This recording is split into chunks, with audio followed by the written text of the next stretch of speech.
Folks, last night we had a conversation on the show where I talked about these executive orders and how MAGA and Donald Trump, how they are specifically targeting Black America with these orders. Now, many folks are like, well, man, I don't know about all of that. But what have I always told y'all? You have to follow the money. That if you're not having a money conversation, you're not having an American conversation. So you often hear me refer to the Reconstruction periods on this show.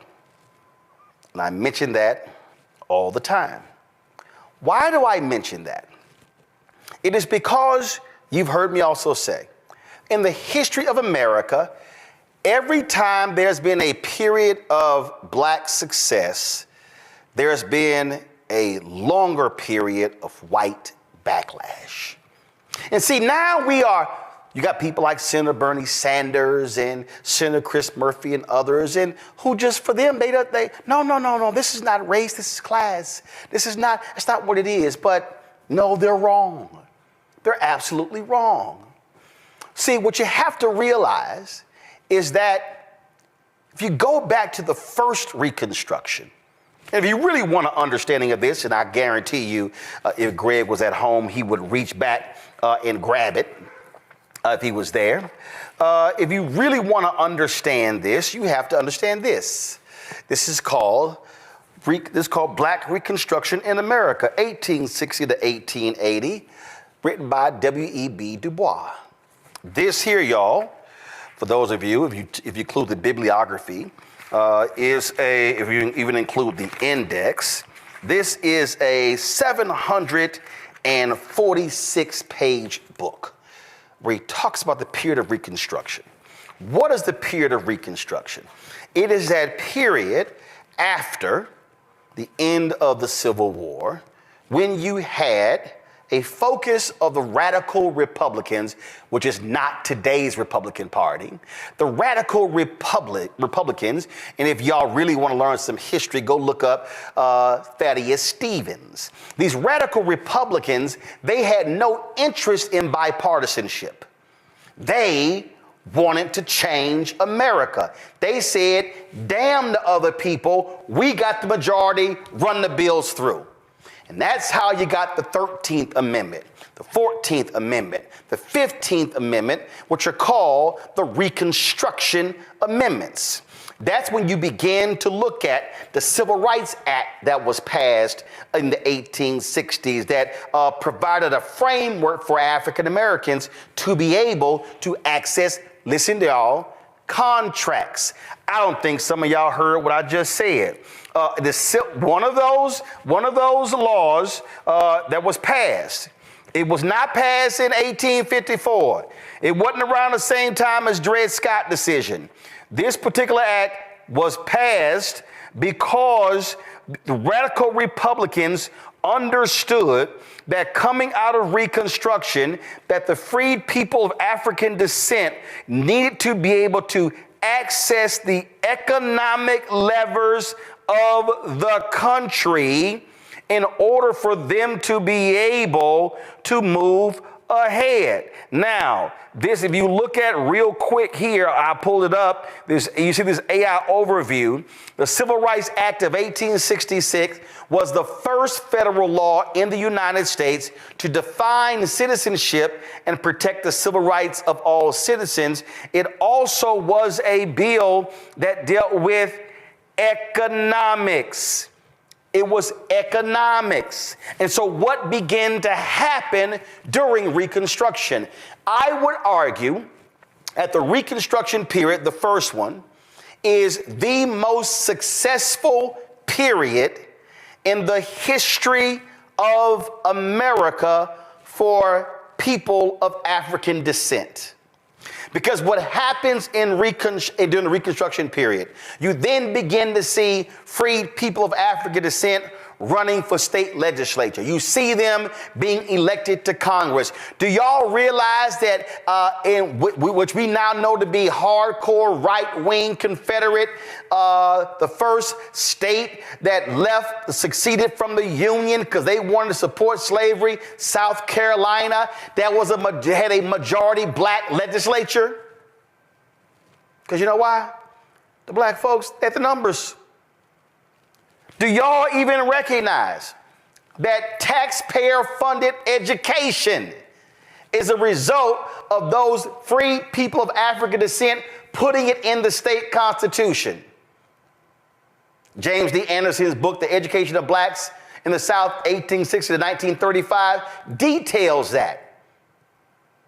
You then begin to see, I know a lot of people get caught up in 40 acres and a mule, but black folks were not waiting on 40 acres and a mule. They began to acquire property. They began to open businesses. You then begin to see, we talk about Black Wall Street in Tulsa in 1921 burning down. You literally had Black Wall Streets happening all over the country beginning during Reconstruction. But what then happened? And you can look at Eric W.B. Du Bois' book, or if you want to, you can read Eric Foner's book, Reconstruction, America's Unfinished Revolution. He has it from 1863 to 1877. 1877 is kind of important. I'm about to get to it. So what then happens? All of a sudden, you begin to see African Americans creating opportunities, but passing bills. You begin to see them building things and doing things and opening schools. And all of a sudden, you begin to have white folks who then go, you know what? That's enough. We done enough for these Negroes. Listen, we about tired of hearing about all this stuff we need to do. Yeah, I know we had them enslaved for 200 plus years, but can we just move along? We don't have time of it. White America started getting tired of doing things for those people. We've done enough for those people. Then there's an election, 1876, a contested election. Sounds quite familiar. And so the Republicans and the Democrats then all of a sudden begin to say, well, you know what? The Democrats say, well, hey, why don't we do this here? We're going to let y'all go ahead and y'all can go ahead and y'all had a presidency. But we're going to do a deal. Y'all got to pull these federal troops of the last 3 remaining southern capitals. Oh, I'm sorry. Remember I told y'all they kept saying we're getting tired of that? See, what happened was they put federal troops in state capitals to ensure that the Dixiecrats, the racists, would not take over. Oh, I'm sorry. Let me go back. See, one of the big mistakes of Lincoln and the radical Republicans, of course, remember Lincoln gets assassinated, being he is followed by an absolute violent racist, Andrew Johnson. What then happens, he then goes, you know what, to hell with that. We're going to return the land to the slave owners if they apologize for what they did. So America put the folk back in power who were the ones who led to the Civil War. So what then happens, you then begin to have this election, it gets contested, and so then there's a compromise. We ain't in the room. The white folks were making a deal, and that's known as the Great Compromise of 1877. Do you all know what came after the Great Compromise of 1877? The Reconstruction period ended. That's when the period of Jim Crow started. These white folks were like, no, we have done enough for these black people. We are sick and tired of doing this. So then we come around to a second Reconstruction. All of a sudden, Emmett Till gets killed August 28th, 1955. Then all of a sudden, you have these black women in Montgomery, Alabama, the Women's Council who were organizing and they were doing what they were supposed to do. Then all of a sudden, you then begin to have these black women. It was not the black preachers. It was not the black men. It was the black women in Montgomery, Alabama, who were the ones who started the Montgomery bus boycott. Then Rosa Parks sits down. Then it begins December 1st, 1955. They begin to bring them to their knees. But understand, Montgomery, it went all the way to the Supreme Court, but then Montgomery buckled because it was a money thing, y'all. That began a 13-year odyssey where you begin to see the fight over civil rights, and you then begin to see the laws passed, the Civil Rights Act of 64, the Voting Rights Act of 65, the Fair Housing Act of 1968. And guess what happened? You had these Republicans who actually were supportive of civil rights, and all of a sudden Barry Goldwater runs for president in 1964. He was a senator from Arizona. And then what does Barry Goldwater do? Barry Goldwater then he opposes the Civil Rights Act of 1964. That was his bedrock. King was so offended by that King actually campaigned for President Lyndon Baines Johnson in 1964, something that he never did. But they said it was so important for Goldwater not to win because Barry Goldwater was going to stop civil rights in its tracks. Why is that important? Why is Barry Goldwater's opposition to the 64 Civil Rights Act so important? Because the 64 Civil Rights Act dealt with public accommodations. It dealt with you couldn't bar people from restaurants and transportation. It went on and on and on. Oh, well, I'm sorry, that means that you couldn't bar people. You could not discriminate against people. And so guess what? They inserted women into the 64 Civil Rights Act. That racist from Virginia, Judge Smith, thinking that would kill the bill, it actually helped pass the bill. That's important because you can now go to Title IX, and that's one of the reasons why it was passed, because of the 64 Civil Rights Act, it's a provision of the Civil Rights Act. So why is this important? Because what happens? King gets killed April 4th, 1968, assassinated. 69, Nixon becomes president. Arthur Fletcher brings in forth affirmative action. You have a period from 68 to the early 80s where black mayors begin to take over. You begin to see contracts, quotas, affirmative action, dollars. Second Reconstruction. You had dollars flowing during the first one. You had dollars flowing during the second one. All of a sudden you get to the 80s. Nixon, he's gone. Carter's president. Reagan runs. Oh, the same President Ronald Reagan, who he was governor of California, running for governor of California, supported a bill for white folks not allowing them not to sell their houses to black people. Some of y'all gonna pay attention. The same Reagan who became governor, who when the Black Panthers brought their guns to the state capitol, they immediately outlawed carrying long rifles. They said, oh, hell no, that was actually legal. The same Reagan who changed the rules that caused for tuition in college for you to be charged, because they did not want the regular, ordinary, common man to become educated. Man, some of y'all are gonna have to learn some damn history. So what then happened? So here you have a period from 69 to about 82, 83. And Reagan wins in 1980, inaugurated in 1981. What does Reagan then do? Reagan begins to go after affirmative action programs. You then begin to see the lawsuits happen. Then you begin to see the decisions coming down out of the Supreme Court, where they then began to put constraints on affirmative action. That's an economic situation. And Reagan, in his 8 years, begins to unleash holy hell economically against black people. And then what happens on May 25th, 2020? George Floyd is killed. George Floyd is killed on May 25th, 2020. And folk like me said, y'all, this is the third Reconstruction. We said in that aftermath that unlike the first two, which largely focused on civil rights, although economics was a part of it, this should be solely focused on civil rights. What happens in the aftermath of the murder of George Floyd? You begin to see white people and Latino folks, and you begin to see Asians protesting, shutting companies down, forcing them to make economic commitments to be change agents. And white conservatives went, oh shit, we can't have this. We cannot have a generation or two of young white people who are reading and being educated about the real history of America.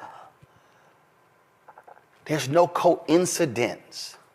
The attacks on critical race theory comes after George Floyd's death.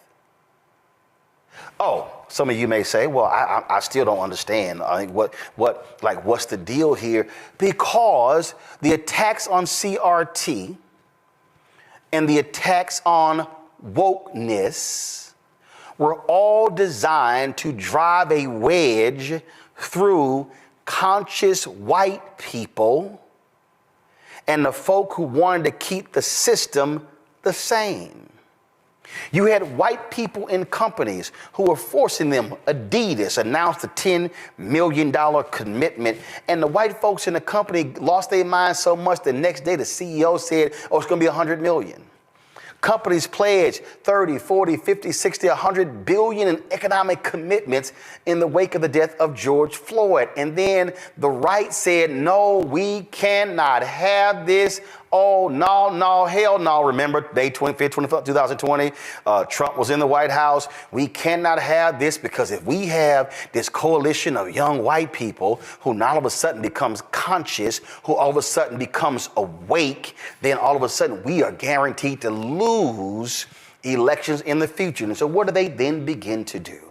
They begin to complain about books. They begin to complain about what they're seeing in libraries, and what then happens? They begin to run for school board. Moms for Liberty begins to rise up, and so they take all of that fury in 2021 and begin to win, and that goes into 2022. It sets up the return of Donald Trump. But what a lot of people have been missing is that Brown versus Board of Education decision in 1954 leads to, of course, in 1955. And all of a sudden, you begin to see the changes made by those federal judges. And so the hardcore right goes, damn it, we got to combat this. And the civil rights laws begin to come in 1960. And they said, no, we can't have this. And then all of a sudden, because of what black people did, fighting for civil rights, and then it was black people's fighting for civil rights, which opened the doors for immigrants to be able to come into the country. Thank you, Indian Americans. You're welcome, Pakistani Americans. You're welcome, Asian Americans, because that's black people make that happen. Then the white folks said, oh, hell no. This all of a sudden, this multiracial America, we ain't having that. That's why you begin to see rich folks, the Mellons of the world, begin to fund the Heritage Foundation, fund the conservative think tanks, because they needed to establish a structure to reframe America, because we cannot have a multiracial America where these people are going to be in power. So we are going to attack economics, affirmative action. We're going to attack voting rights. We're going to attack everything which is the underpinning of the society. All these things happen, which is why, folks, you have a Robert Mercer, billionaire, funder of Breitbart. What does he do? This is what he said. Go to my iPad.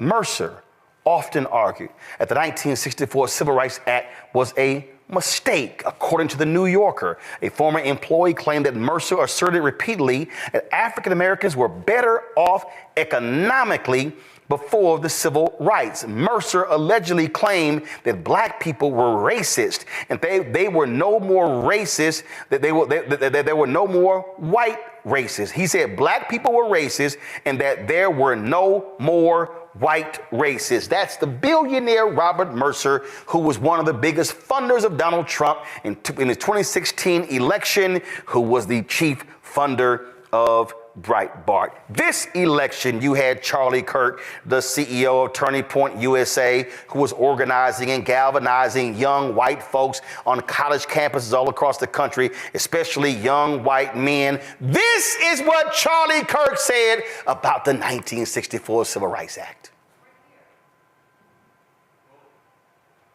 Be clear, created a beast, and that beast has now turned into an anti-white.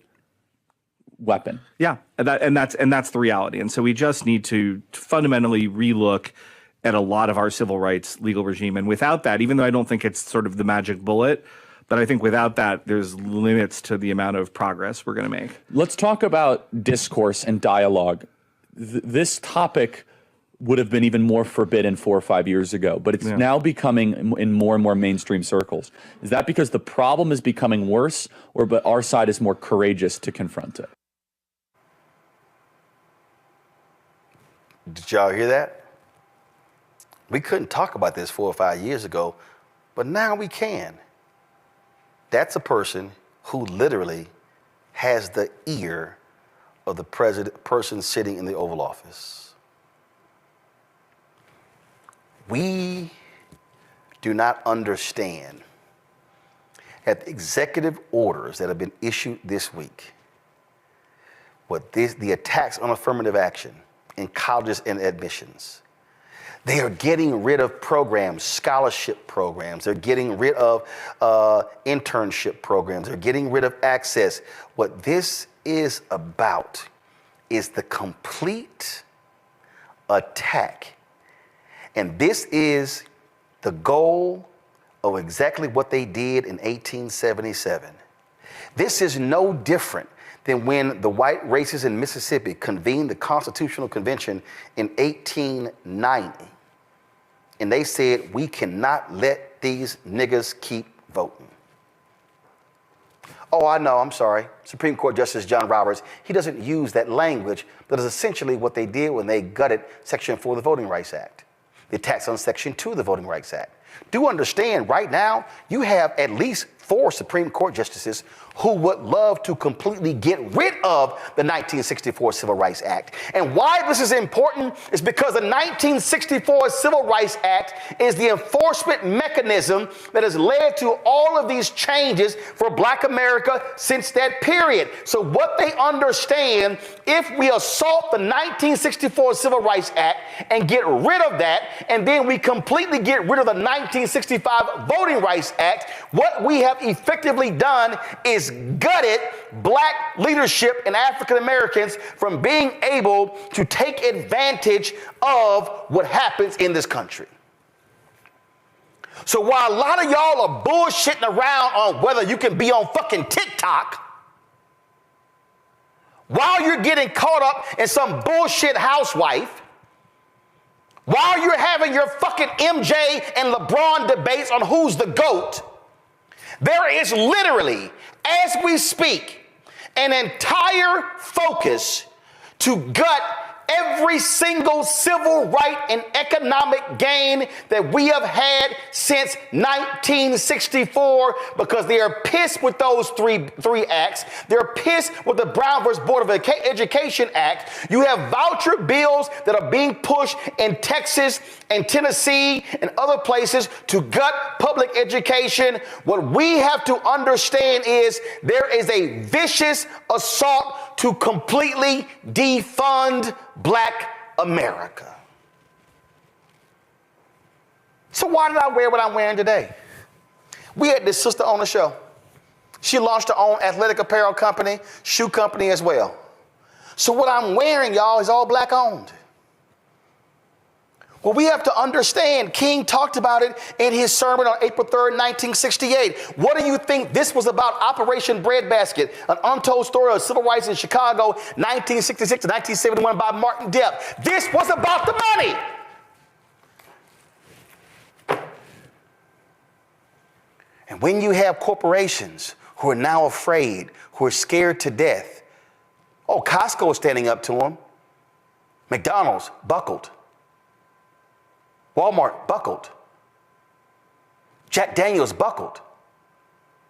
If you want to understand what Black folks should be doing, every Black person right now should be saying, the hell with Jack Daniels. Don't ever buy Jack Daniels again. You don't want to stand with us, especially when you are a company that even exists because a Black man showed you how to do it. We should be saying, get Uncle Nearest. Black folks should be saying, Hennessy, where do you stand? Yeah, we're going to stop drinking your stuff too. The only way we are going to counter what is happening right now, this effort to defund Black America, is to say, keep playing with us, we're going to defund your company. Because there are companies that depend upon black market share. Car companies, soda companies, fast food companies, clothing companies. Black America, music companies, entertainment companies. But the question is, do we have the actual courage to use the power that we have? Greg, I'm gonna go to you first because we don't. This is about the money, and the money is about power, and the power is about control. And they are executing an agenda, a radical agenda that will absolutely do economic harm to black people for the next century. Yes, absolutely. I think it was a masterful walkthrough, Roland, very necessary, an important level set for folks who really think this is about one election or one candidate's policies, or whether you like their spouse, or whether they smoked weed when they were in college. Silly things, as you said. The framework that you laid out really helps us connect the dots. This entire, when I call the United States a criminal enterprise, it's not an original criminal enterprise. It is an extension of a half millennium of criminal enterprise called the modern world system. This is a process that did not involve the entire world, that came out of Western Eurasia, what we now call Europe, that combines culture and commerce and politics in terms of state formation. So when we talk about Spain and Portugal, we talk about Holland, we talk about England and France, and we're not talking about Germany, because Germany hasn't formed in a way, and that's what World War I and World War II about. Basically, they were like, we didn't get the jump that y'all got, riding African peoples back into modernity. That's what, of course, Howard French is writing about in his book, Born in Blackness. But what you just laid out for us, it's about the money. You're absolutely right. And the money is a proxy for a larger concept of economics. There is no concept of citizenship that comes out of Africa. The ancient Egyptians did not have a concept, at least one has not been discovered yet. Certainly a concept of belonging and being part of community, but the concept of the civitas, the concept of the polis that comes out of Greece and Rome, really find voice in Western Eurasia as these people began to fight. And by these people, I mean the rich, the elites, began to fight. That's what Magna Carta was about in the 13th century, began to fight over resources. That's what drives land poor and resource poor Europe into boats to go visit this cancer on the rest of the world. And what does that have to do with us right now? Well, the United States of America, and with all due respect to a concept of a 1619 project, it isn't just the British in Virginia, it's the Spanish in what it becomes South Carolina and New Mexico. It's the French in the Mississippi Valley. It's the Dutch in what we now call New York, that was New Amsterdam. They are trying, in other words, to colonize the world for profit. And when the dust settles after their colonies turn on them, the most prominent set of colonies turning on the home country being, of course, the so-called American Revolution, which was fighting over property, now you have the problem that you've introduced us to, Roland. What do you do with people who entered this legal framework as property? This is the Federalist Papers. This is the debates over the Constitution. We are not people. Understand that the idea that Africans are people is a radical concept to these Europeans who saw us the same way they saw the chickens and the gold and the silver and the cotton and the indigo. So what do you do with these people? And here is the problem that they had. You couldn't kill us, and you needed our labor to continue your criminal enterprise. So, Roland, when you laid out the Reconstruction and the Reconstruction amendments, that is the critical thing. When you evoke what is a property document, understand the U.S. Constitution isn't about rights. It's about rights to make profit. It's a property document. It's a document about free enterprise. It's a document about trade. Private property is the central concept for the criminal enterprises of these people from Europe and their colonies. And what they codify in the three branches of the federal constitution is a concept of private property. But one problem. You got 4 million of us by the 1860s, and we're not going into that good night quietly. And you're in a global system where you want to expand, and everybody else is in the game of exploitation. So when that Civil War is over, and we fought our own way out of the Civil War, the South wants to continue to profit. The North is trying to keep it together. That's what Abraham Lincoln is trying to do. But ultimately, the decision of slavery, that decision was called because we, who remember, came into that conflict as so-called contraband, meaning what? Property. We took the step to free ourselves. That's what, as you say, Du Bois is writing about in Black Reconstruction in America. The Civil Rights Act of 1866, you see the conflict codified. Why? Because they're saying that African people coming into this now will have a concept of citizenship to beat back that Dred Scott concept, where Tani doubles down on the idea that we're property. They say, part of that language, which is why Byron Allen seized on it, is that we will now have not just political rights, but the right to make and enforce contracts. Now Africans are in the legal universe no longer as property. Sure, citizenship is emerging, but now there's an economic stake. This is a problem. The problem's codified in the 14th Amendment. But watch what happens last. And you've gone through the history, so I'm not going to repeat that. I'm just going to fast forward now to Lewis Powell, who I know you talked about many times. That Powell memorandum that he writes when he's in the Chamber of Commerce in the United States, living in Northern Virginia, and he says, since this civil rights movement has seen these African people attempt to assert a concept of citizenship that they should never have had, and since the 14th Amendment has been eviscerated, as Du Bois writes about, and then used to extend the economic contract through the idea that corporations are legal entities in the form of people. That's what they used the 14th Amendment for, since they've been eviscerating it since the end of Reconstruction. Lewis Powell says we've got to now claw back the concept of private property, claw back the idea of free trade and commerce. And 3 years later, the Heritage Foundation is created. And the first of Project 2025, the first mandate for leadership is created. And so I'll end with this. What you have done, Roland, is put it where the goats could get it, as Joe Madison would say. In a global system that is built on the concept of property dispossession and taking other people's labor, other people's land, that's why we're here having this conversation in English.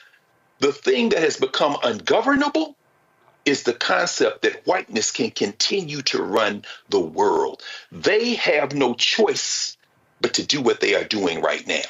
Because the only way you can maintain some kind of political apparatus to keep this going is to ground it in an irrational, vibe-driven concept of whiteness.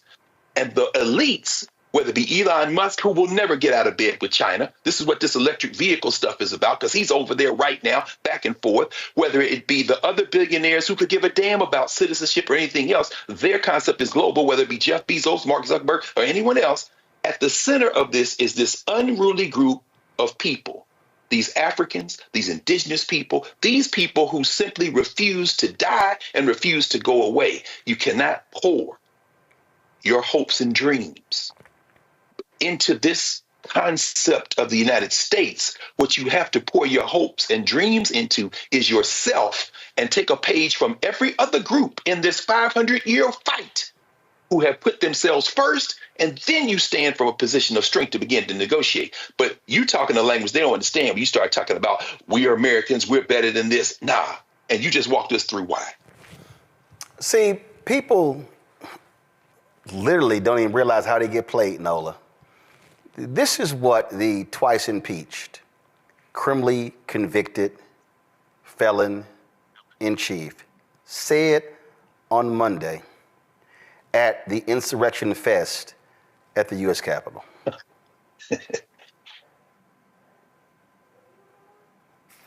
Guys, the video from the inauguration. You had it up earlier. Yes, the video from the inauguration. They're requested when he thanked black people. We had a powerful win in all 7 swing states. and the popular vote. We won by millions of people. To the Black and Hispanic communities, I want to thank you for the tremendous outpouring of love and trust that you have shown me with your vote. We set records, and I will not forget it. I've heard your voices in the campaign, and I look forward to working with you in the years to come. Today is Martin Luther King Day, and his honor, this will be a great honor, but in his honor, we will strive together to make his dream a reality. We will make his dream come true. And what did that liar do? Gut the very things the king fought for. And if you Black and you fail for that bullshit, you are a dumbass, Nola. He couldn't even get it out. He couldn't even finish the statement because it wasn't authentic. He couldn't even finish the end of the statement that we're going to make his dream come true. Lies. Lies. And, you know, I'm so happy that we're talking about Du Bois because, you know, in the great debate between Booker T. Washington and Du Bois, in many ways, I am a Du Boisian. And I'm going to kind of come back to this MLK, this kind of worship, you know, at the altar of MLK when it's MLK Day. And I would also say, you know, don't be surprised if they circle back and try to not make MLK a federal national holiday. I'm gonna just go ahead and put that out there. But, you know, as we're having this conversation, you know, Roland, as you're walking us through the different reconstructions, the one thing that is rolling around in my head, and, you know, Greg made so many salient points, that question that Du Bois asked in The Soul of Black Folk, how does it feel to be a problem? It is a question that is so salient in this moment, because what you're talking about is Black people have been a problem in this country since the day we were stolen from Africa and brought here illegally. We have been a problem because you can't get rid of us. Everything has been tried. You treated us like cattle. You enslaved us. You put us on plantations. There was Jim Crow, Black codes, everything you can think of. We have survived. And every time we surpass a little bit of surviving and maybe get to thriving, to your point, it is completely taken away from us. And, you know, I had posted something on my Instagram, not the popular speeches from MLK, but it was this one quote that he said, basically, how dare you ask of a man to pull himself up by his bootstraps when he does not own any boots? That's paraphrasing. And so essentially, this is like, this is the story of Black person, the Black person in America. How do you expect us to continue to fight over and over and over and over when people are constantly trying to steal our boots? The raggedy boots we may have on, that we are proud to wear, and they are constantly trying to take our boots. And I'm such a Du Boisian. I actually have him on my international relations and race syllabus, something that I got a lot of side eyes for, but I don't care. But you really have to think about this in a context of what we've represented from day one in this country. And also, I'm going to bring in Barack Obama into this. The fact that that Black man was the president of this country and pretty much went 8 years unscathed, you know, no major dramas outside of the tan suit, you know, him and his really Black wife, you know, that did something to white America. It drove them insane, right? It literally drove them insane. So everything that we're seeing is successive. Everything is successive. And you want to even go further back to that.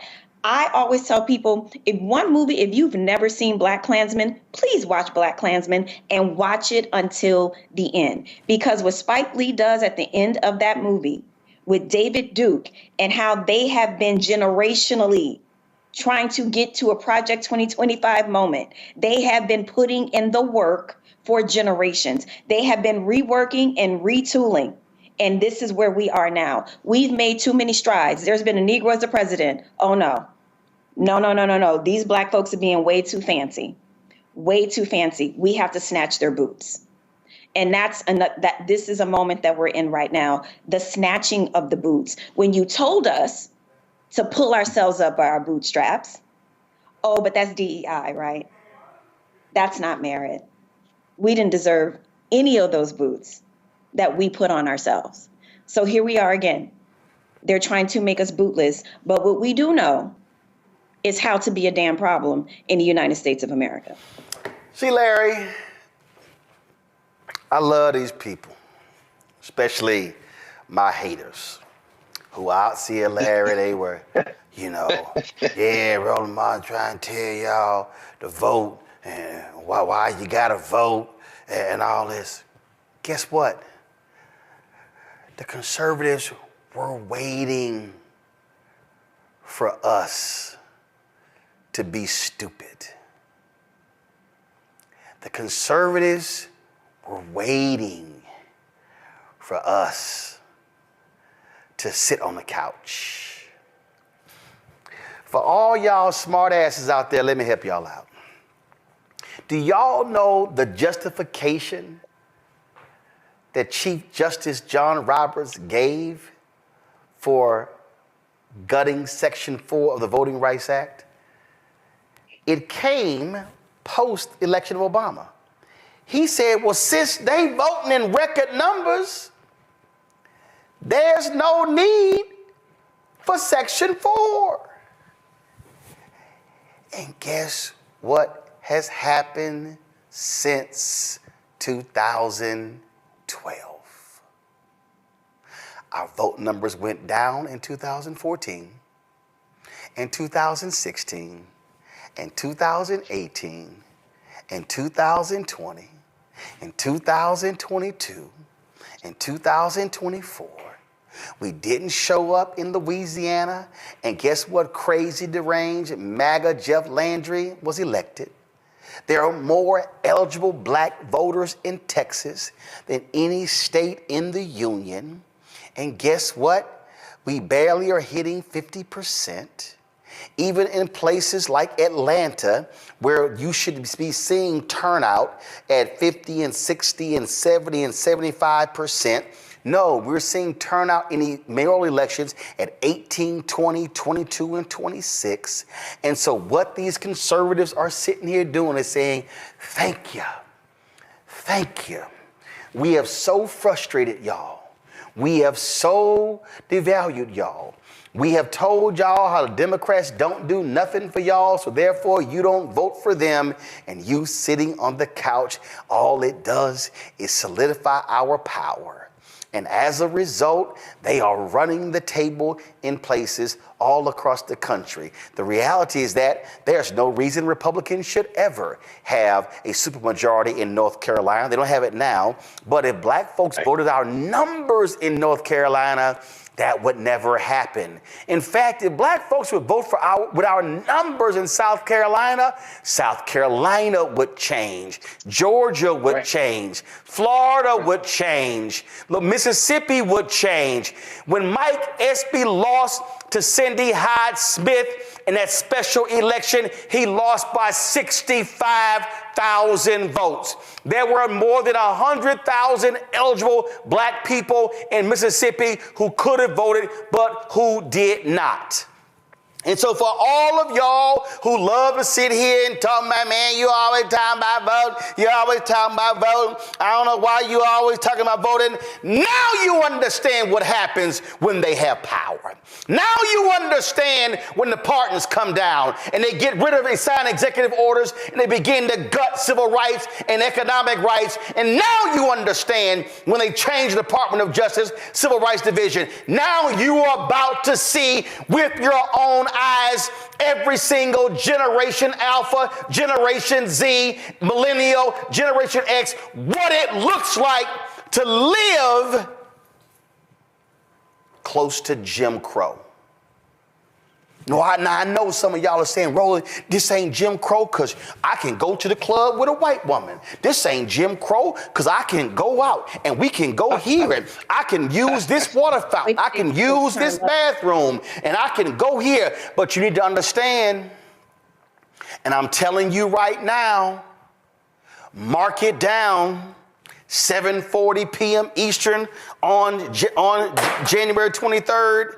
A year from now, you are going to see a dramatic drop in the number of contracts that black businesses have gotten from the federal government. You are going to see a year from now a dramatic drop in the contracts that black-owned businesses will receive from corporate America and from state governments and from county governments and city governments and school districts. You are about to see an economic calamity come down in black America because too many of us sat our asses on the couch, chose not to vote because we said, well, if I don't get nothing before I vote, then I'm not going to vote. Now you are witnessing with your very eyes what happens. And then what you have are some of these same people who I saw your tweets. Well, I'm saying that we got to do for self. We got to do for self. Let me explain to you, everybody who keeps talking about doing for self, please explain to me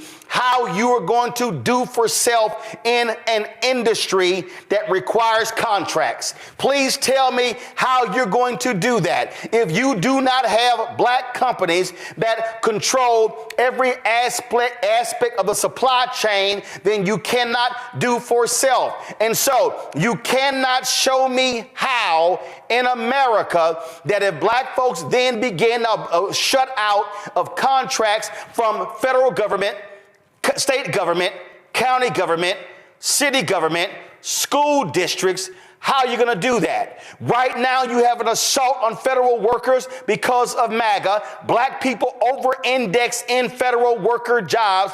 We are a higher percentage of workers in the federal government than we are in the population of the United States. There are more black people who have high five-figure and six-figure jobs in government than we do in corporate America. So when you begin to see those attacks on the federal level, you're then going to begin to see black people not be able to get the jobs in corporate America, which now means you can't buy a house. You means you cannot save money. You cannot invest money. You cannot afford to send your kids to college. And then when they cut Pell Grants, you can't send your kids to college to HBCUs because you don't have the $75 and $80 and $100,000 a year job, because now what are you going to be able to do? And so I need people to understand, Larry, this is what happens when you choose not to exercise that one basic power of voting.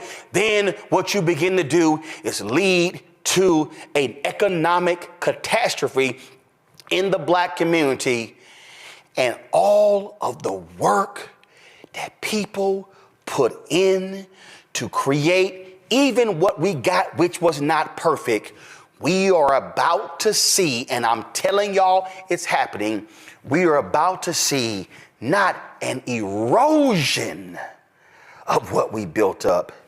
You are about to see an economic catastrophe that will take another century to rebuild. You know, Roland, you know, give the harsh reality for where we are right now, as you know, in terms of the black community. And essentially, before the election, you know, people dismissed a lot of racist rhetoric and said it was nothing, ignore it. It won't have any impact about our livelihood. But some folks, and particularly I'm talking to the brothers out there, 21% of brothers who voted in the wrong direction.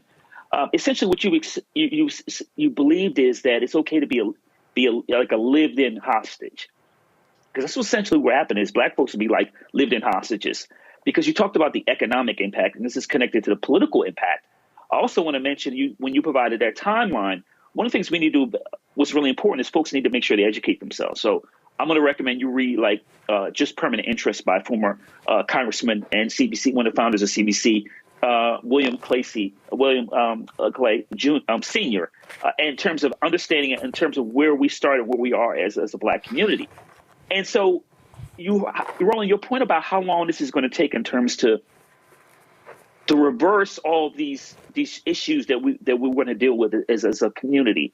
And I don't think folks are really prepared. You know, we've seen in the last 48 hours, it's essentially kind of like a shock and awe in terms of the executive orders. But we talk about there's a significant number of Black folks who work for the federal government, not only in the D.C. area, but throughout the United States. And so you see, essentially, they put out a rat request if there are any DEI programs that they think they missed. If you don't report it, they're going to fire you too. So now you're going to have folks turn on other people who maybe have nothing to do with DEI, submit their people's names, and they may lose their job. And of course, these folks are going to be disproportionately Black. So what does that leave many people in our Black community, in our community, as it relates to economics? The other thing I want to highlight, Roland, in terms of we talk about this historical nature issue about racism in America, is I need the folks to go back and check out the debate between, we had the debate in Cambridge, Massachusetts, between Baldwin and Buckley in 1965. The same Buckley who supported the Civil Rights Act until Barry Goldwater wrote his book, The Conscience of a Conservative. Right. And so the title of the debate was "The American Dream is at the Expense of the American Negro." And like many people, I've seen it a number of times, but I need some folks to go back and watch that important debate. And we know Buckley is kind of the father of the modern conservative, network we see today. But it's really important in terms of historically for Black folks to understand that the fight that we're undergoing now has consistently happened for centuries. But at least at some point, particularly, like I said, I talked about earlier with the Great Society programs, that we had some kind of success in terms of ending Jim Crow. And then we've seen some other opportunities. We talked about the election of President Obama, obviously some economic growth. Black folks had the opportunity to go to any higher education institution they want to. But then folks said that's too much. And we need to dismantle all of that. So what you're seeing is a complete reversal of all the success that we've seen over the last several decades. And folks are unprepared for it because they thought that, this is all, smoke and mirrors, this is all a game. No, we're in it now. And so what are we prepared to do? Because we have to continue to keep fighting, but we need to make sure we have obviously some policies in place in terms of initiatives, in terms of what we do strategically to address this issue, because it is going to be a 24/7 fight to make sure that we maintain a minimum of some of the things we've gained over the last several decades, and then make sure not too many of these provisions are reversed, and then fight over the next several years, really for the next several generations, for some of the new laws to make sure to counter a lot of the challenges we've had. And see, we're in it now. Right. But the mistake that people are making is y'all are looking at this through a Democratic and a Republic lens. That's right. I don't look at this stuff through a Democratic and a Republican lens. I look at this through a Black lens. I look at this through the eyes of a Black man. I'm looking at policies and I look at how people operate. Go to my iPad. Y'all, if you don't understand today's modern Republican Party, this is the book that changed it all. Barry Goldwater and the Conscience of a Conservative. What does it say right here? Edited by C.C. Goldwater, right? With a new foreword by George F. Weil and a new afterword by Robert F. Kennedy Jr.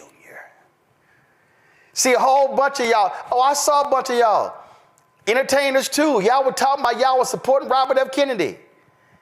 And you didn't even realize the game that he was running. Y'all didn't realize that. And I saw some of y'all, man, well, Kamala, she should have made an outreach to Robert F. Kennedy. Why? Everybody knew what RFK Jr. was. See, y'all ain't, y'all falling for the okie doke. When you are making a decision who to vote for, you make a decision based upon what I see, what I hear, how things are operating. Look at this here. All of these. Donald Trump said, I will end the war in Ukraine in 24 hours. Y'all fell for it. Y'all sit here and y'all fall for all of this stuff, not even remotely realizing what is going on. You don't even understand, again, what is happening, because you know what I hear? A lot of our people, man, I don't read, I don't watch the news. I don't read stuff. So how in the hell can you be informed if you if you have no idea of what is happening even in the world? Oh, I see the numbers. I see the numbers. And let me be real clear. Let me be real clear. This is not a shot at folk I know. Oh, but I'll see y'all loving shenanigans in sports YouTube channels and commentaries. Oh, and everything is fun. But let me help y'all out. Let me help y'all. Do I still have the, let me find it. Let me see if I can find it. On Facebook, I'm sorry, this actually was posted just yesterday. I'm trying to pull it up right now. And it showed all of the folks who are getting offer letters rescinded for jobs. Are y'all aware that there were scholarships that were awarded to black folks and others that are now being rescinded? Are y'all aware that there are people who had jobs in the Department of Veteran Affairs where they're trying to take care of America's troops, and they are rescinding jobs for those people? Oh, if y'all want to have the conversation, we can. And so what is happening before our very eyes, we are literally seeing massive changes take place. And some of us are just joking and playing and having so much fun. But I'm warning you. And they're not understanding this, Nola. They're targeting black PhDs. They're targeting folks with masters. They're targeting every single one of the programs. See, we had some simple-minded Negro in the chat. Yeah, you know, I voted for Harris, but Roland Martin was talking down to the regular people in the streets. And I'll say it, no problem, Panther 55. You can kiss my ass. Because, see, I can guarantee you I can go in the streets and, because, see, I know what I'm told. I know there are barbershops that are streaming our show in the barbershops. I know because I get the letters, and the brothers who were in prison stop me and saying, man, I got through prison watching you. See, y'all can sit here with that bullshit all you want to. Oh, you the boule, and y'all talking down. That is dumb as hell. Because first of all, right now is 5,500 people who are watching YouTube right now. Hey, dumbass, it's only 5,000 boule members. So guess what? And I guarantee you, the entire boule ain't watching me right now. But see, Nola, that's the Simple Simon shit that some of these folk don't realize. And while they sitting here yelling about, you in the boule, you ain't talk to the regular people, guess what? You getting jacked. The programs that are happening, these things are going down as we speak. Nola, you are hearing from these people. You are hearing from I guarantee you are hearing from long-serving diplomats in the State Department, people who have given their lives to the federal bureaucracy, people who believe in what Ralph Bunche was doing, the first African-American to win a Nobel Peace Prize, who are summarily being dismissed because what they say. In fact, y'all don't even... Do y'all have the clip where Donald Trump said he could tell who's an illegal immigrant? Play it. Open borders with people pouring in, some of whom, I won't get into it, but you can look at them and you can say, could be trouble, could be trouble. You can look at them and tell you could be trouble. That's what they are saying right now to black people in the federal government, Nola. First and foremost, it's just plain old school racism. No more, no less. Just plain old school racism. Nothing new. But, one of the most successful tricks ever played on Black folks is to convince a large population of us that education does not matter. Why do you think people work so hard trying to convince people that higher education does not matter? It's a reason. It's a reason, as you alluded to earlier, Roland, as you were talking about Ronald Reagan and, raising the price of education. My parents met at LSU, the New Orleans campus, which is now UNO. And my daddy always tells this story about how he paid my mama's tuition. He paid my mama's tuition out of his pocket. And then fast forward, 15 years later, you have to take out a second mortgage to send your child to school. Or that child gets in debt starting out their professional careers, right? So this conversation about, you uppity Negroes, trying to bring back the Talented 10th and all that stuff. At the end of the day, it is so easy, Roland and everybody on this panel, to my colleagues, to seduce angry, ignorant people. And I'm not calling folks out there ignorant, but what I'm saying is, it is. I'm calling the ignorant. Go ahead. I knew you were gonna come in. I knew you were gonna come in. I'm gonna call the ignorant. I knew I could rely on you for that assist. What I'm saying is it's part of the strategy. It's part of the strategy to target a certain population, because they are thinking of you as ignorant, right? They are thinking of you as gullible. In the social sciences, it's called conditioning, right? So you condition people to respond the way that you want them to respond. And that is what we are seeing. And we saw so much of it, Roland. We saw so much of it over, this administration, especially during those 107 days with Kamala. There was so much debate. There were people that were mad that she spent a lot of time at the HBCUs, that it was too elite. That it was too much about Divine Nine. Okay, that's fine. Maybe not.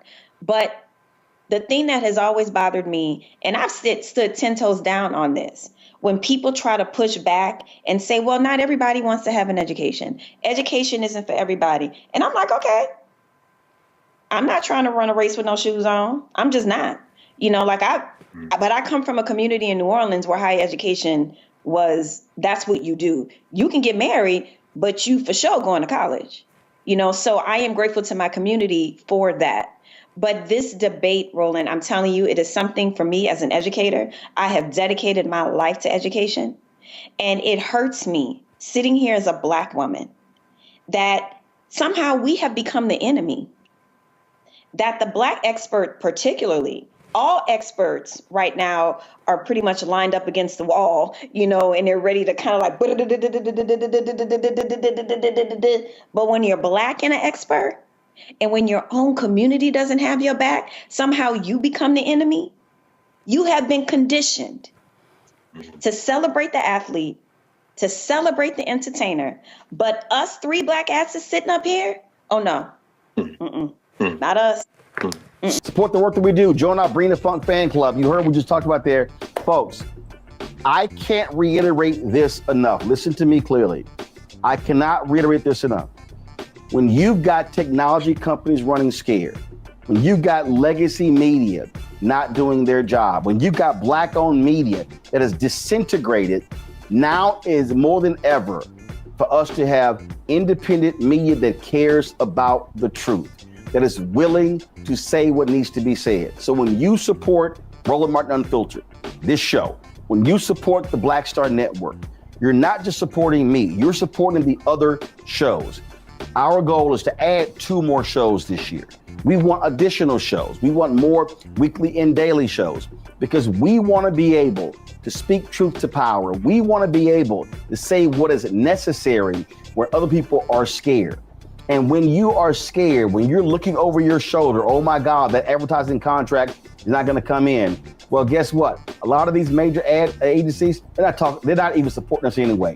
You know, in 6 years of doing this show, Group M hasn't done a damn thing with us. Publicis hasn't done anything with us. You've got Horizon, you've got all of these folks, they haven't done jack. And so we are calling it like we see it, and we're speaking truth. And unlike some of these other so-called progressives and people who believe in truth, I'm not running around trying to kiss MAGA ass and kiss Trump's ass. I won't be going to Mar-a-Lago, not for a damn thing. And so this is about us being able to speak truth. So when you support this show and this network with your resources, that is exactly what is happening, because we are trying to build something that is bigger and broader, and actually it has the courage to say what needs to be said, even when it makes other folk uncomfortable. If you want to contribute giving Cash App, use the Stripe QR code. This is it right here. And if you are listening, simply go to blackstarnetwork.com to check it out. Also, if you want to see your checking money order, some of y'all old school, we understand that. See your checking money order to P.O. Box 57196, Washington, D.C., 20037-0196. PayPal, R. Martin Unfiltered. Venmo is RM Unfiltered. Zelle, Roland@RolandSMartin.com, Roland@RolandMartinUnfiltered.com. And again, folks, we've got some 4 million social media followers. If only 20,000 of our fans contribute at least $50 each, which comes out to $4.19 a month, 13 cents a day, that's $1 million. That allows us to be able to continue to build, to add these shows and do the work that's required.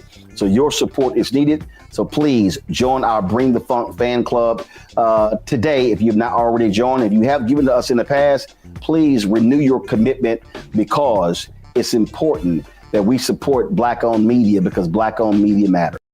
With the stroke of a pen, the twice impeached, criminally convicted felon-in-chief Donald Trump has dismantled affirmative action in federal contracting. On Tuesday, the Office of Personnel Management issued a memo instructing agencies to place diversity, equity, and inclusion office staff on paid leave, and all public DEI-focused web pages must be taken down by 5 p.m. Eastern today. These employees are expected to be laid off. Some have already been laid off. This executive order on affirmative action revokes a directive issued by President Lyndon Johnson that dealt with the issue of discrimination in federal contracting. Joining us right now is Damon Hewitt, President and Executive Director for the Lawyers Committee for Civil Rights Under Law. Don't ask me why he's wearing a purple tie being an alpha. Plus Ron Busby Sr., of course, President and CEO of the U.S. Black Chambers, Inc. No surprise he got a little red in his tie because he's a little Kappa. All right, let's get right to it. Damon, I'm going to start with you.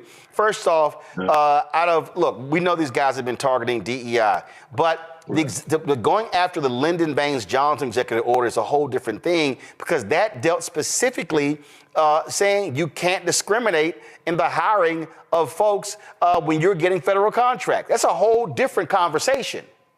Well, look, we always knew, Roland, that they were going not just after issues, they're going after people and also going after the money.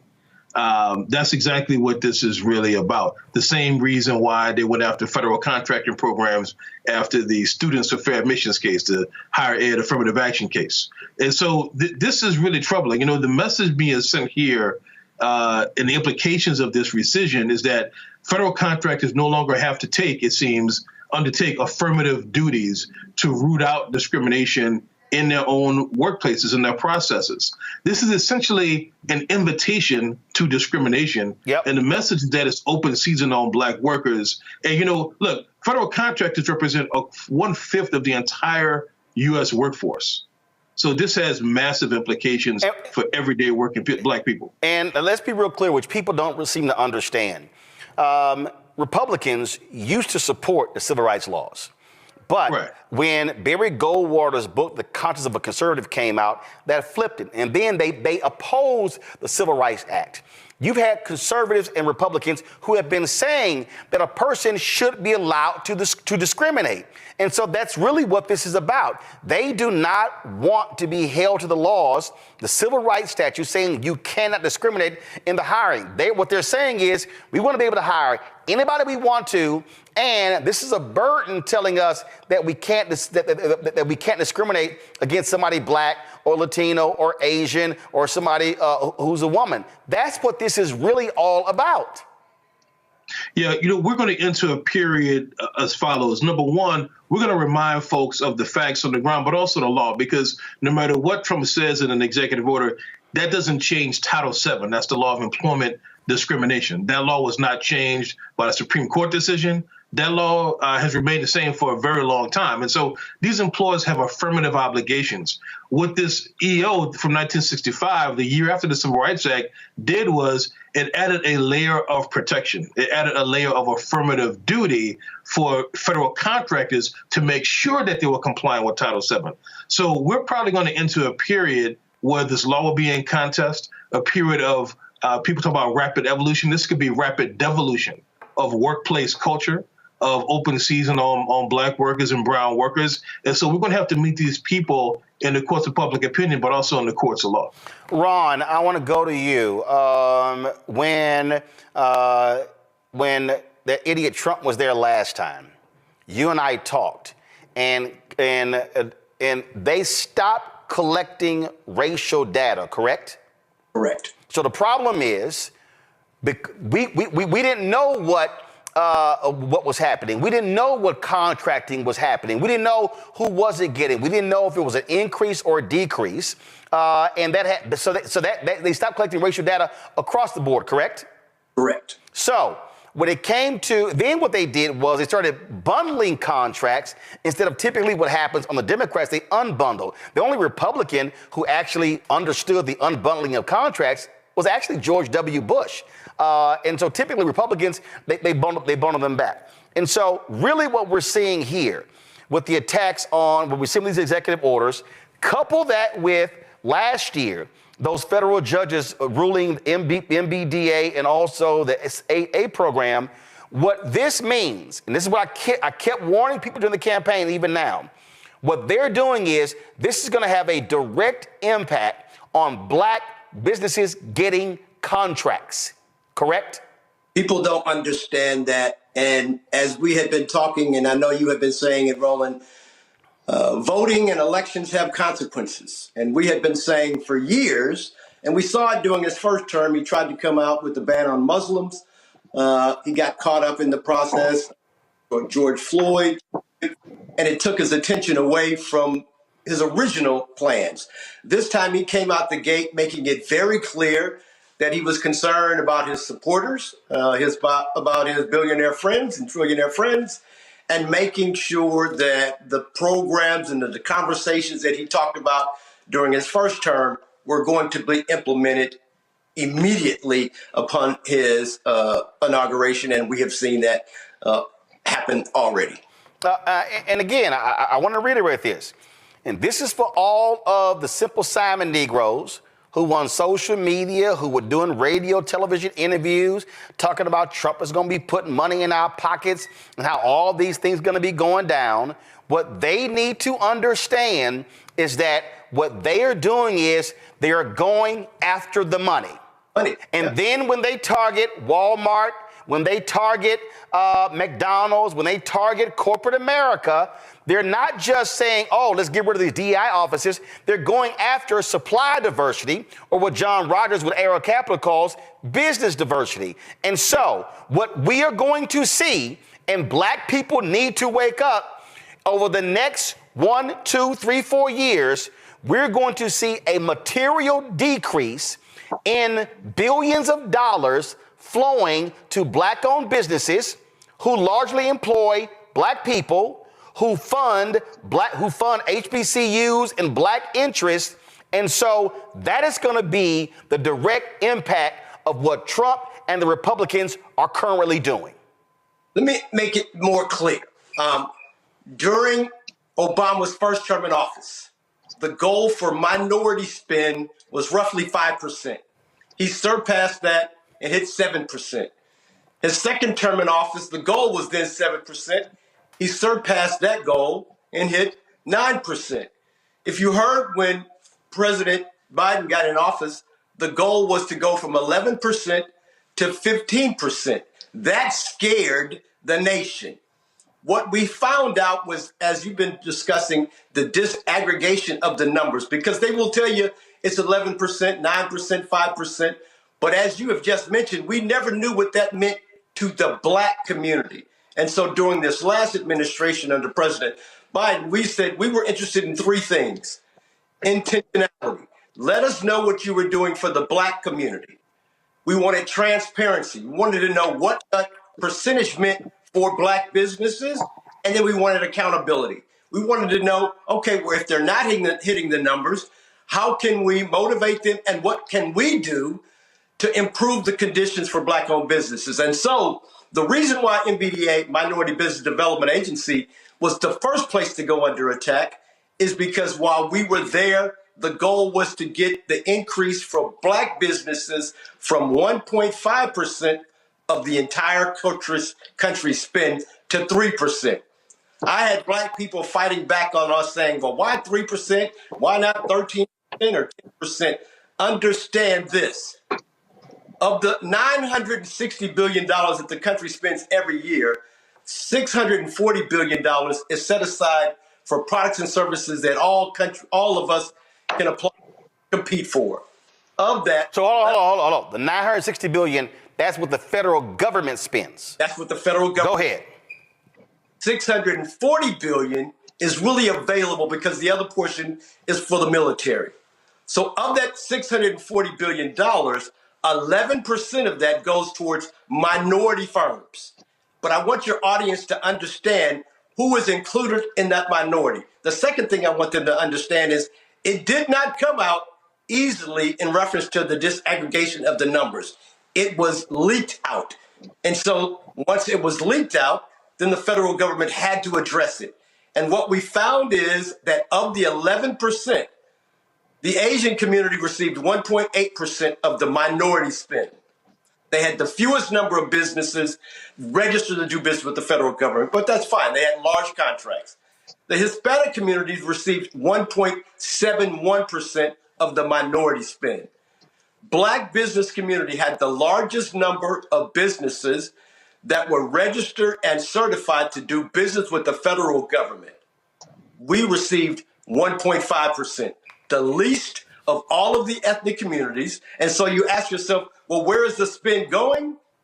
White women, not women, white women received 78% of all of the minority spend. So people are saying, well, Ron, what are you guys doing to fight back on these attacks on DE&I?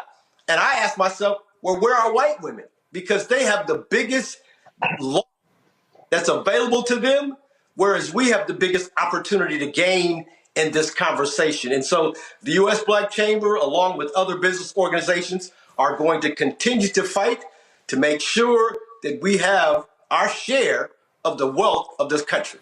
Now, again, before I go back to Damon, you gave the 1.5%, but also I want to speak in terms of actually real numbers.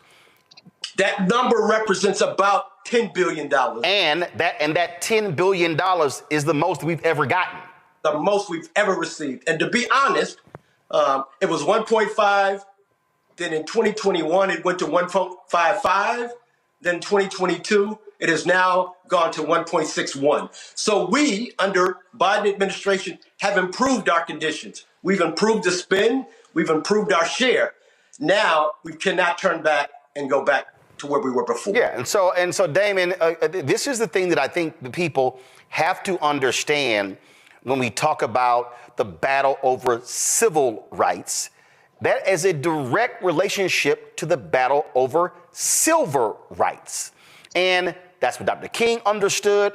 It was called the March on Washington for Jobs and Freedom. That was economics. He said in that speech, of course, which the goofy pastor on Monday did not mention when he talked about America giving black folks a check stamp insufficient funds. And he always talked about we came here to get that check. What people need to recognize is that the fight over these civil rights laws is direct because the conservatives, by targeting affirmative action in colleges, impacts black wealth, because we know a black college graduate makes more than a black person with a high school diploma, but a white man with a high school diploma makes more than a black college graduate. When they're targeting these, when they're targeting the law schools, now they're targeting, in terms of affirmative action for medical school. Then they're attacking a program in Minnesota to increase the number of black teachers, to increase the number of black doctors. When they attack these programs, they are attacking the ability of black people to make high 5-figure, 6-figure jobs and earn 7-figure jobs. This is a money battle, Damon. It is. You know, Dr. King recognized that we could have laws that allow you to eat at lunch counter in a non-segregated environment. But if you can't afford to buy the lunch and buy the meal, then what are we doing here, right? So just to paraphrase Dr. King. So these folks understand this. They are trying to take any means of opportunity and cut it off at the knees. And frankly, if you read this executive order from Trump, labels them as illegal, labels entirely lawful methods as illegal, even things that aren't about race-conscious elections. This is not talking about set-asides or quotas or anything of that sort. This is, and that those things have their place, but this is all about entirely race-neutral methods of training, of education within workplaces among contractors, and also, let's call it insurance, to ensure that folks aren't being discriminated against. They're calling the efforts to stop discrimination in and of itself. And so it's all about limiting economic opportunity from every avenue of American life. Absolutely. Damon Hewitt, Ron Busby, I appreciate both of y'all joining us on the show. We're going to have this conversation, trust me, a hell of a lot more over the next 4 years. Thank you for having us. We'll be here, man. Bringing my panel right now, Rebecca Carruthers, Vice President, Fair Election Center out of D.C., Jade Mathis, Esquire, with the Jade Mathis Law Firm out of D.C., and Political Sis, social media, political activist out of Knightdale, North Carolina. Glad to have all three of you here. Rebecca, I'll start with you. I keep saying that if you go down 2 blocks from here, there's only one federal agency that shares a lawn with the White House, and that is the Treasury Department. White House is power, Treasury Department is money, power and money. If you ain't having a money conversation, you're not having an American conversation. And what people need to understand, which is why I wrote this book, White Fear, How the Browning of America is Making White Folks Lose Their Minds. This is a money conversation. And what these right-wing MAGA people are pissed off about, they do not want to see black people continuing to advance. And so they want to shut down all of these programs that have aided African Americans in being able to generate wealth. You know what, Roland? I spent a lot of time talking about how I grew up in the Midwest, Nebraska specifically. And one of the things I really learned about racism in this country, especially when my family would go to the South to visit relatives, is in the South, white people generally don't care about what you have as long as you don't live next door to them. If you live down the street, that's fine. You can have whatever you want. But up north and also in the Midwest, they don't care if you live next door to them. They don't care if you live across the street, but you better not be doing better than what they are. And so what's interesting with watching this new administration, the second term of President Trump, like you said, this is purely a money grab because quite frankly, $10 billion in a near $1 trillion budget really isn't that much money when we talked about the 1.5% that Black folks as a racial minority gets in these different set-asides to make sure there's a diverse supply chain within the federal government. And like when you talked about that 78% number, 78% of that, like $660 billion is going to white women. So in the grand scheme of things, $10 billion isn't that much for our community. It's not that much across the United States, quite frankly. But the fact that we are even getting that for some of these people, that's the problem because they feel like we should not be getting anything. I mean, here's what's crazy, Jay. The white woman in Tennessee that sued the 8A program, here's what was crazy. She was a part of a program for women. That's how she was able to get contracts. She then sues the 8A program saying, oh, I can't participate in that, and she never even applied. So the white woman was mad at the program for minorities, and she was mad that it didn't include her, but she had no problem with the program that was for women, for white women like her. And this is what we are dealing with. These white folks talk about, oh no, it needs to be a meritocracy. It needs to be, oh no, we shouldn't have double standards. But they got no problem when we know white folks are getting a hookup for their whiteness. Yes, and speaking of hookup, that is one word Trump never uses, or we don't hear often used, is nepotism, right? They talk about everything else, and we want it to be equal here, and gender rights, and all of this, but nepotism was the one key word that he always leaves out, which he was the beneficiary of, right? And I essentially feel like what Trump is saying about DEI is that he's implying that it's discriminatory, but it's only discriminatory when whites, Asian Americans, and white women, when they don't get their way or when they don't get the positions that they want. That's when it's discriminatory. I think that's the part that he's implying and willingly not saying. No, he's not implying, they're actually saying it. That's what they're doing. Political sis, go ahead. You on mute. You're on mute. I don't. Now there you go. Go ahead. Okay. One thing I don't think they understand, especially white women, veteran white men, is how DEI impacts them in a good way. When it comes to Obama, along with the LBJ executive order that Trump took away, Obama added the sex, gender, along with gender identity, I think. But that's going to affect white women as well as black women.